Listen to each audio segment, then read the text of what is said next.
নমস্কার বন্ধুরা, কেমন আছো তোমরা সবাই? আশা করছি তোমরা সবাই খুব ভালো আছো। যে যেখানে আছো ঈশ্বরকে পাই সুস্থ আছো। তো পুরো ছোট্ট একটি গ্রাম থেকে আমি বান্টি তোমাদের সাথে একটি নিউ ব্লগ শেয়ার করছি। আই হোপ আজকের ব্লগটাও তোমাদের খুব খুব ভালো লাগবে। ঘুম থেকে উঠে টিফিন করা কমপ্লিট। এখন ঘড়িতে সেই 8:25 মতো বাজে। সকাল সকালে ঘুম থেকে উঠলাম। তো এদিকে দেখো, উঠেই তো এদিকে সকালের চা টিফিন করে এবারে আর কি রান্নার জোগাড়ে এখন লেগে পড়লাম। তো আজকে ডিমের ঝোল রান্না করব। দুপুরের রান্না কিন্তু আমি বসিয়ে দিয়েছি।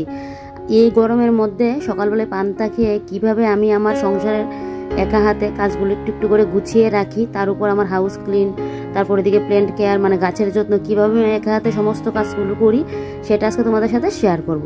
তো এদিকে দেখো ডিমের অমলেটগুলো করে নামিয়ে তারপর এদিকে আমি চলে আসলাম ছাদে পাপুসগুলো দিতে। বেশিরভাগ শুকিয়ে গেছে, আজকে একটু রোদটা লাগলেই বেশ শুকিয়ে যাবে। বেশি ভারী ভারী তো একটু ভালো করে রোদটা না হলে হয় না। এখন তো কড়া রোদ, তো দুদিনের রোদে কিন্তু শুকিয়ে যায় বাড়িগুলো। আর যখন একদম হালকা পাতলা রোদটা থাকে না তখন 3-4 দিন লাগে শুকোতে। তো এদিকে দেখো ফার্স্টেই পাটার মধ্যে করেছিলাম, শিলনোড়ার মধ্যে, আমরা তো পাটা বলি, তো শিলনোড়ার মধ্যে আদা কাঁচা লঙ্কা বেটেছিলাম ডিমের ঝোলের জন্য। তারপর এদিকে দেখো এখন আবার আমি ডালটা বেটে নিয়েছি। মুসুর ডালটা কাল রাত্রিবেলায় ভিজিয়ে রেখেছিলাম। যা গরম দিয়েছে না, এই গরমের মধ্যে মানে মনে হচ্ছে একটু পান্তা খাই। আর আগে একটা সময় জানো তো আমি পান্তা খেতে একদমই পছন্দ করতাম না, আমার ভালোই লাগতো না। তোমার দাদা ভাই তারপর আমার শাশুড়ি মাকে দেখতাম মানে কি সুন্দর ভাতের মধ্যে জল ঢেলে নিয়ে খেয়ে নিত। আমি এবার বলতাম কিভাবে ওরা খায়, একদম না মিষ্টি না টক, কোনো রকমের যেন স্বাদ পাই না আমি। তো গত বছর থেকে একটু একটু করে খেয়ে এখন যেন শিখে গেছি। বলে না মেয়েদের বিয়ের আগে যে জিনিসটা পছন্দ না, বিয়ের পর যেন সেই জিনিসগুলো ভালো লাগে। মানে বিয়ের পরের কথাও বলছি না, দেখবে জীবনে কখন কোন সময় আমাদের কোন জিনিসটা ভালো লাগে কোন জিনিসটা খারাপ লাগে সেটা না আমরা বলতে পারি না।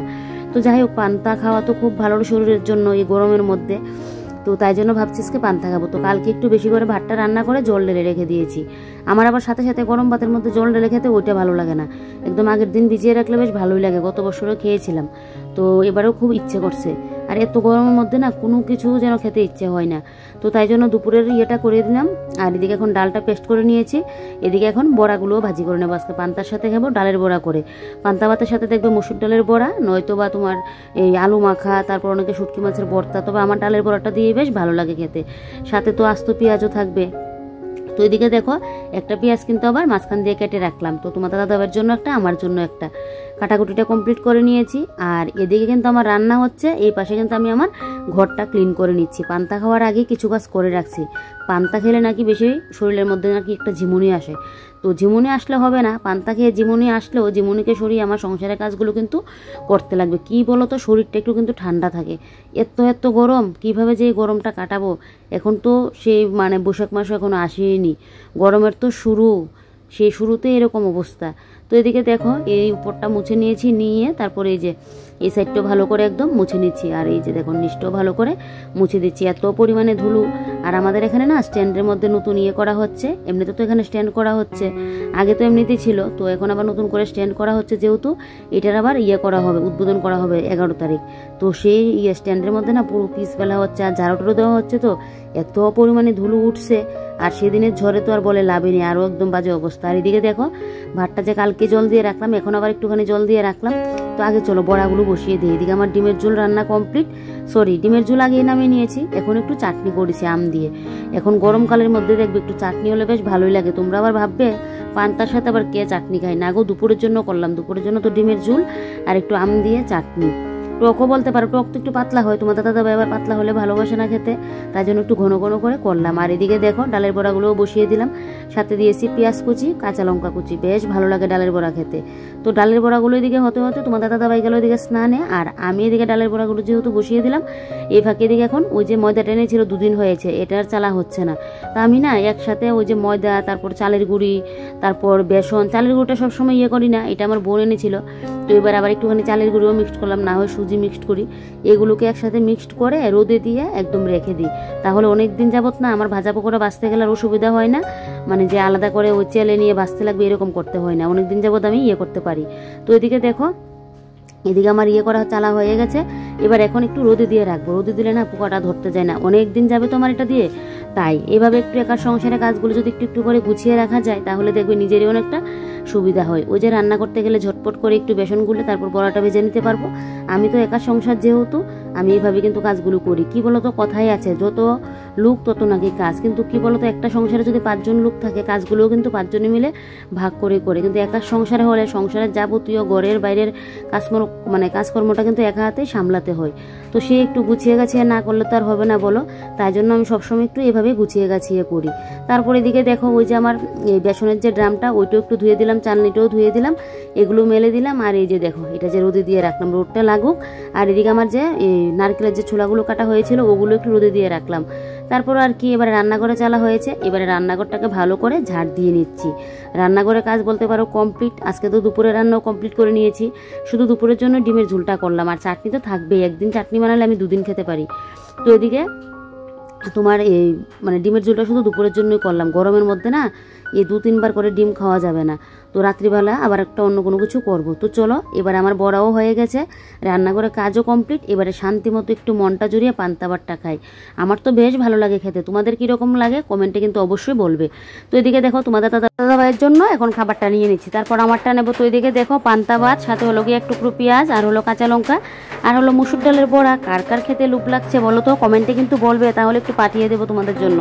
তো চলো এবারটা তোমাদের দাদাভাইকে দিয়ে দিই, তারপর আমিও বসি। এখন বাজে 10টা 34। তো খাওয়া দাওয়া কমপ্লিট, রান্নাবান্নাও কমপ্লিট, তবে দুপুরে ভাতটা এখনও হয়নি, ভাতটা পরে করবো। যেহেতু সকালবেলা আজকে পান্তা ভাত খাওয়া হয়েছে, তো সকালে তার ভাত রান্না করতে হয়নি, কালকেরই ভাত ছিল ঝোল ঢেলে রাখলাম। এই গরমের মধ্যে না এটাই যেন একটা শান্তির তৃপ্তির খাওয়া।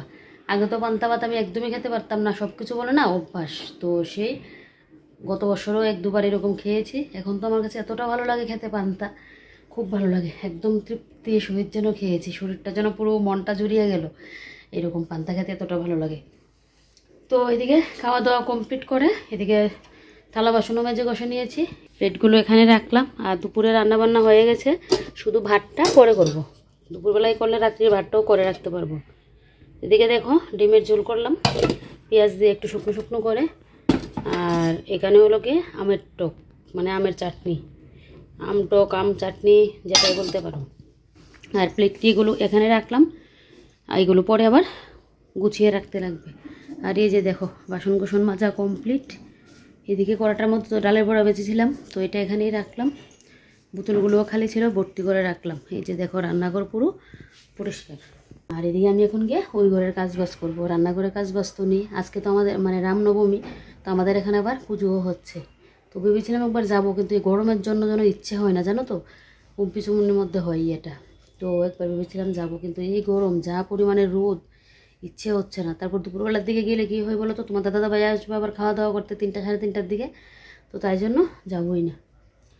তো এদিকে তেঁতুলগুলো ভাবছি বসে বসে কাটবো, তেঁতুলগুলো আজকে কাটবো কালকে কাটবো, এই করে কাটা আর হচ্ছে না।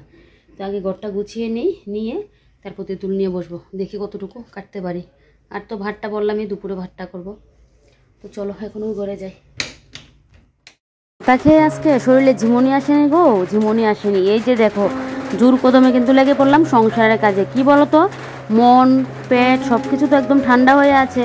আর মেন কথা হলো কি, আমাদের মনটা যদি ঠান্ডা থাকে, মাথাটা যদি ঠান্ডা থাকে, তাহলে দেখবে সংসারে পুরো যেন শান্তি থাকে। তো যাই হোক, পান্তাটা খুব ভালো করে খেয়েছি। আর এদিকে তো এবারে কাজেও লেগে পড়লাম। তো দেখো দরজাটা মুছে নিচ্ছি, সেদিন মুছেছিলাম, তারপরও না এত পরিমাণে ধুলোবালি প্রত্যেক দিন উঠে তোমাদেরকে বলে বোঝাতে পারবো না। আর এগুলো যদি ফেলে রাখি, সে তো বেশি নোংরা হলে আমাকে আবার সাপ কসব্রাইট নিয়ে আমাকে ভালো করে আবার ঘষে মেজে তুলতে লাগবে। তো তাই জন্য না আমি কিছু কিছু করে এভাবে করে রাখি। তারপর এদিকে দেখো এই যে এই সেরেটিনগুলো যেদিন ঘর পুরো একদম পরিষ্কার করেছিলাম সেদিন করেছিলাম। তো আজকে আবার দেখো এই সাইডগুলো একটু মোছামাছি করে দিচ্ছি, কারণ ঘর ঝাড় দিলেই তো ধুলোবালিটা উঠছে। তো ধুলোবালি তো সব কিছুর উপরে গিয়ে বসে, তো তার জন্য এইভাবে না একটু মোছামাছি করে রাখতেই লাগে। আর তোমরা জানোই আমার একটু সাজানো গোছানো পরিপাটি সংসার দেখতে ভালো লাগে। তো সবসময় চেষ্টা করি নিজের এই ছোট্টখাট্টো ঘরটাকে, নিজের এই ছোট্টখাট্টো সংসারটাকে নিজের হাতে সাজিয়ে গুছিয়ে পরিপাটি করে রাখার। তো এদিকে দেখো এবারে সোফাগুলোকে গুছিয়ে নিচ্ছি, ওই সাইডের সোফাটা গুছিয়ে নিলাম। তারপরে এই যে দেখো সোফাগুলোকে একটু টান করে পেতে কুশনগুলোও দিয়ে দিলাম, দিয়ে বিছানা তো আমার সকালবেলায় তোলা হয়েছিল, তো এবারে এই সাইডগুলোকে একটু টান করে নিচ্ছি।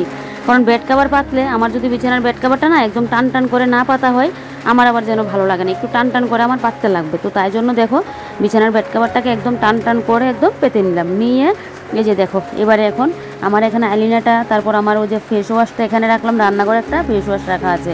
তারপর এখানে কাপড়টা ঠিকঠাক করে মডুলার ড্রয়ারের উপরে, তারপর এই যে দেখো ফুলের ইয়েটা রেখে দিলাম। আরেকটা আমার ফুলের টব আনতে লাগবে, মানে একটা জায়গায় রাখবো। তো সেদিন দাম করেছিলাম শিব চতুর্দশীর মেলাতে গিয়ে 150 টাকা বলছিল, তাই আমি আর নিইনি। আমার আবার যদি দরদাম না মিলে না, তাহলে যে আমার শখের বসে নিয়ে নেব ওই রকমটা আমি করি না। আর আমার মনে হয় মধ্যবিত্ত সংসারে এইভাবে একটু বুঝে শুনে কিন্তু মহিলাদের চলা ভালো। যে একটা জিনিস শখ হয়ে গেল কিনে নিলাম, এটা করলে তো আর হবে না বলো। নিজে যাতে মানে লসও আমার না হয়, নিজের মানে সব কিছু ঠিক রেখে ইয়ে করা ভালো, নিজের শখগুলো পূর্ণ করা ভালো। তো যাই হোক, এদিকে দেখো টিভিটাকে মুছে তারপর টিভির ঢাকাটাও দিয়ে দিলাম, দিয়ে রিমোটগুলো ভালো করে মুছে নিয়েছি। তারপর সুকেজের উপরটাকে ভালো করে মুছে এই যে দেখো আমার নেল পলিশ কতগুলো, তো নেল পলিশের একদম লাইন লাগিয়ে নিলাম। আর কতদিন যাবৎ নখের জন্য আর ঠিকঠাক যত্ন নিতে পারছি না, নখগুলো ভেঙে গেছে। তো ভাবি যে নখের সিরামটা লাগাবো, সেই আবার ভুলে যাই, এরকম অবস্থা হচ্ছে। কি বলো তো, নখগুলোকে ঠিকঠাক রাখতে লাগবে, সামনেই তো বাইয়ের মানে বিয়ে। তো সেই যখন একটা অনুষ্ঠান হয়, বিয়ে বলো পুজো পার্বণ বলো, তখন যদি আবার নখ টোক ঠিকঠাক না থাকে তখন দেখবো ভালো লাগে না। আর আমার তো আগে এরকমটাই হতো, বিয়ের আগে যখন নখ বড়ো করতাম, যেই না দুর্গাপুজোটা আসতো দেখবে কোনো না কোনোভাবে দুর্গাপুজোর আগের দিন আমার নখ ভাঙবেই ভাঙবে, সেটা নিয়ে যে কত কান্না করতাম। আর এখন কতদিন যাবৎ নখটা ঠিকঠাক ছিল, সে 2টা নখ আবার ভেঙে গেল, মানে একটা নখ তো পুরোপুরি ভেঙে গেল। তো বাইয়ের বিয়ে, সে যদি একটু নখগুলো বড়ো না করে একটু ইয়ে না করতে পারি, তাহলে কি ভালো লাগে বলো। শক্ত মানে একটা ইয়েতেই পূর্ণ করা হয়। ঘরে থাকলে তো এই ঘরে রইলাম দেখলাম, কিন্তু একটা বিয়ে পারপাসে একটা অনুষ্ঠান বাড়িতে একটু নখগুলো যদি বড়ো না হয় না, ভালো লাগে না। আর ফলস নখ লাগানো আমার ভালো লাগে না, ওইটা আমি কোনো দিনও আমি লাগাইনি। সবসময় নিজের নখ বড়োই করতাম, একটা সময় বড়ো করতাম না, কলেজ থেকে শুরু করলাম নখ বড়ো করার পর্বটা। তো যাই হোক, এদিকে দেখো এগুলো রোদ লাগিয়ে নিয়ে চলে আসলাম। এবারে ভালো করে একদম ইয়ে করে এই কোটটাও শুকিয়ে গেছে, এটার মধ্যে রেখে মুখটা লাগিয়ে নিলাম। এবারে চলো এটাকে রান্নাঘরে নিয়ে গিয়ে রাখি, তারপরে এদিকে গিয়ে ঘর ঝাড়টা দিই। সকাল থেকে কীভাবে যে সময়টা চলে যায় না, কি জানো তো, আমি মনে করি একার সংসারের কাজগুলো এক হাতে করলে না এরকমটাই হয়। প্রত্যেক দিন ভাবি পুজোটা একটু তাড়াতাড়ি দিয়ে নেব, কিন্তু পুজো আর তাড়াতাড়ি দিতে পারি না, ওই যে কত কত কাজ থাকে তাই। তো যাই হোক, দিকে এখন ঘরটা ঝাড় দিয়ে বাইরেটাও ঝাড় দিয়ে নেবার বয়সটা না দুবারে আমাকে করতে হয়েছে। ফার্স্টে যখন বয়সটা দিচ্ছিলাম তোমরা বৃষ্টির আওয়াজটা মানে পেলে, মানে প্রথম থেকে যখন শুরু করলাম তখন বৃষ্টি শুরু হয়নি, মাঝখান থেকে বৃষ্টি শুরু হয়েছে। বৃষ্টি শুরু যে হয়েছে না, বৃষ্টি আর থামার নাম নেই জানো তো। প্রায় 2 ঘন্টা যাবৎ বৃষ্টি হয়েছে, সাথে জ্বরও দিয়েছিল কিছুটা সময়, মানে এত পরিমাণে বৃষ্টি। বলি তো যে বৃষ্টি মানে কেন আসে না, বৃষ্টিটা দিলে ভালো হতো, তাই জন্য একদম ঠাকুর আজকে একদম জোর কদমে বৃষ্টি দিয়েছে। বৃষ্টি ভালো লাগে, কিন্তু এই যে 1-2 ঘন্টা লাগিয়ে বৃষ্টি, ওইটা আবার ভালো লাগে না। যাই হোক, বৃষ্টিটা এতদিন পরে হয়েছে, এটা দেখেই শান্তি পেলাম। কিন্তু এখন যেহেতু বৃষ্টিটা আবার একটু কমলো, এখনও হালকা হালকা পড়ছে, তো তাই ভাবলাম এই ফাঁকে আমি ভিডিওর বয়সটা দিয়ে নিই। এদিকে আবার আমাদের এখানে কারেন্টও নেই, তো জানি না কারেন্ট কখন আসবে, কারণ ওইদিকে যদি যা পরিমাণে হাওয়া দিয়েছে, মানে ঝড়টা দিয়েছে, সেই ঝড়ের তাণ্ডবে যদি ঘাস টাস পড়ে না, তাহলে তো বেশ আজকে কারেন্ট আসবেই না। মোবাইলের দিকে বেশি কিন্তু চার্জও নেই, 50% শুধু চার্জ আছে। তো ভাবলাম আমি ভিডিও এডিটিংটা করে নিয়ে তারপর গিয়ে মানে চার্জে বসাবো। এমনিতে তো হঠাৎ করে বৃষ্টির কোনো ভাবও ছিল না। তো যাই হোক, বৃষ্টিটা হওয়াতে এখন একটু ভালোই লাগছে, ঠান্ডা ঠান্ডা ভাব। কিন্তু ওই যে কারেন্ট কখন আসবে, আর এদিকে হালকা ঝিরিঝিরি পড়ছেও বৃষ্টি, এখনও মানে থামার নাম নেই, হালকা হালকা পড়ছে। তো এদিকে দেখো ঘর টর ঝাড় দিয়ে এদিকে আমি এখন তেঁতুলগুলো কেটে নিচ্ছি। প্রত্যেক দিন ভাবি তেঁতুলগুলো কাটবো করে, আর কাটা হচ্ছে না। সেদিন মাও বলেছিল, আমার শাশুড়ি মা, যে তেঁতুলগুলো কেটে দেবে। তো ওই যে বসবো করে আমার শাশুড়ি মারও হচ্ছে না, আমারও হচ্ছে না। আগে তো আমার মা যখন সুস্থ ছিল আমাকে তেঁতুল পাঠালে না, মা একদম বীজগুলো খুলে গুল করে রোদে দিয়ে শুকিয়ে মা পাঠাতো। যেহেতু মা এখন অসুস্থ, তো এগুলো এখন আমাকে করতে হচ্ছে। আর প্রত্যেক বছর তো তেঁতুল লাগে না, একদম 2-3 বছর পর নিলে কিন্তু হয়ে যায়। তো কয়েকটা তেঁতুল এদিকে ইয়ে করে, তারপর এখন আবার ভাবলাম কি যে ভাতটা বসিয়ে দিই স্নানের আগে, স্নান করে এসে পুজো টুজো দিয়ে আবার এসে ভাত বসাবো, যাকে ভাতটা করে নিই। সকালে যেহেতু পান্তা ভাত খাওয়া হয়েছিল কালকে, তো দুপুর আর রাত্রির ভাতটা না একসাথে করে নিচ্ছি। তো যাই হোক, এদিকে আমার ভাতটা এখন হয়ে যাক, আর এই ফাঁকে এদিকে আমি আরও তেঁতুলটা ছাড়িয়ে নিই। তো জানি না কতগুলো ছাড়াতে পারবো, দেখো কতগুলো, আর ছোটো ছোটো থাকে তো বীজগুলো, আর একদম ঘন থাকে। তো সেই একটা করে বীজ ফেলতে গেলে না অনেকটা সময়ও লাগে। এদিকে দেখো আমি কিন্তু একটা জিনিস করে নিলাম, তেঁতুল কাটতে বসে এদিকে কিন্তু একটুখানি তেঁতুলও খেয়ে নিয়েছি। কি আর করা যাবে বলো, টক জিনিস দেখে কি আর লোভ সামলানো যায়? এখন যে আমি বয়সটা দিচ্ছি, আমার দেখেই যেন জিভে জল চলে আসছে, এরকম অবস্থা। তো যাই হোক, এদিকে দেখো তেঁতুল কাটছি আর উঠছি। তো এদিকে শেষমেশ তেঁতুল কাটা অল্প হয়েছে, তারপর বাকিটা নিয়ে রোদে দিয়ে তারপর এদিকে আমি স্নান করেও চলে আসলাম। তো এসে এই যে দেখো, কালকে আঙ্গুর ফলটা পুজো দেওয়ার কথা ছিল, আমার মনে ছিল না। তো রাত্রিবেলায় তো আর আমাদের ঠাকুরকে আবার ফল দিতে নেই, অনুকূল ঠাকুরকে, তো তাই জন্য আর অন্য ঠাকুরকে আমি ফলটা দিই না। তো ভাবলাম কি যে না, সকালের দিকে দিয়ে দেবো। তো দেখো এদিকে ঠাকুরকে এখন আমি পুজোটা দিয়ে নিচ্ছি। সারাদিনের ক্লান্তি এখন গিয়ে যেন শেষ হলো। ঠাকুরকে পুজো দিচ্ছি, মানে পুজোটা দিচ্ছি তো সেই জন্য মানে মনটা একদম এতটা ভালো লাগছে। আর কি বলতো, ঠাকুরের বলে না একটা আশীর্বাদ থাকে, পুজোটা দিলে দেখবে ঘরের মধ্যে যেন একটা আলাদা পজিটিভ ভাব যেন কাজ করে। তারপর অনেকটা সময় রেস্ট করলাম, শুয়ে রইলাম। এদিকে বরমশাই চলে আসলো, এখন ঘড়িতে বাজে 3:30। আসার সময় আবার দই নিয়ে আসলো। আর এদিকে আমার শাশুড়ি মা আবার গিয়েছিল রামনবমী পুজোতে। আজকে তো রামনবমী, তো সেই এখানে পুজো হয়েছিল আমাদের এখানে অম্পিচমণিতে, তো এখানে গিয়েছিল। মা আবার এখান থেকে আসার সময় একটুখানি অন্নপ্রসাদ নিয়ে আসলো, সবাইকে নাকি দিচ্ছে। তো এখানে আমরা তোমাদের দাদাভাইয়ের আমি খেয়ে নিলাম। তারপর তোমাদের দাদাভাই এদিকে দোকানে চলে গেল, আর আমি এদিকে বিকেলের ঘর দৌড় ঝাড়টার দিয়ে এখন চলে আসলাম ফুল গাছগুলোর মধ্যে জল দিতে। যা অবস্থা না, একটু গাছগুলোর মধ্যে একটু জল দিতেই লাগবে, কারণ এমনিতে তো যা পরিমাণে রোদ উঠে, তারপর তো কি পরিমাণে গরম। তো সকাল থেকে যে রোদটা উঠে না, একদম বিকেল 4টা পর্যন্ত থাকে রোদটা। তো সেই রোদের থেকে হাত থেকে বাঁচাতে গেলে তো গাছগুলোকে আমার একটু জল দিতেই লাগবে। আর গাছের যে নতুন কলি বেরিয়েছে না, ওইগুলো একদমই টিকতে চাইছে না এই রোদের মানে এত পরিমাণে রোদ দিলে কিভাবে থাকবে বলো? আমাদের ঘরেই কষ্ট হচ্ছে, আর গাছগুলো যে কিভাবে বাইরে থাকে জানো তো। তো প্রত্যেক দিন কিন্তু বিকেলে জলটা দিচ্ছি, কোনো সময় আমার শাশুড়ি মাও কিন্তু আবার বিকেলে দিচ্ছে, মা আবার সকালবেলাও দেয়। ওই যে মা অনেক সময় কী করে, স্নান টান করে কাপড় ধোয়ার যে জলটা পড়ে, স্রাব জলটার কথা বলছি না, খালি জল দিয়ে ধুলে মা আবার জলটা ফেলতে চায় না। আমার শাশুড়ি মাও আমার মতো, তো জলটা না ফেলে এদিকে গাছের গোড়ায় দিয়ে দিই। তো যাই হোক, এদিকে দেখো এগুলো আমার শুকিয়ে গেল, সকালবেলা দেখলে মেলে দিয়েছিলাম। তো এগুলোকে এবারে জায়গা মতো গুছিয়ে রাখবো। দেখো পুরনো ছেঁড়া কাপড় ফেলে না দিয়ে মধ্যবিত্ত ঘরে এরকম একটুখানি বুদ্ধি খাটিয়ে কিন্তু এই পাপকুচগুলো আমি বানিয়ে নিয়েছি নিজে হাতে সেলাই করে। কীরকম হয়েছে কমেন্টে জানাবে। তো চলো তাহলে আজকের ব্লগটাও এখানে শেষ করছি। তোমরা সবাই ভালো থেকো, সুস্থ থেকো আর সাবধানে থেকো। Bye bye.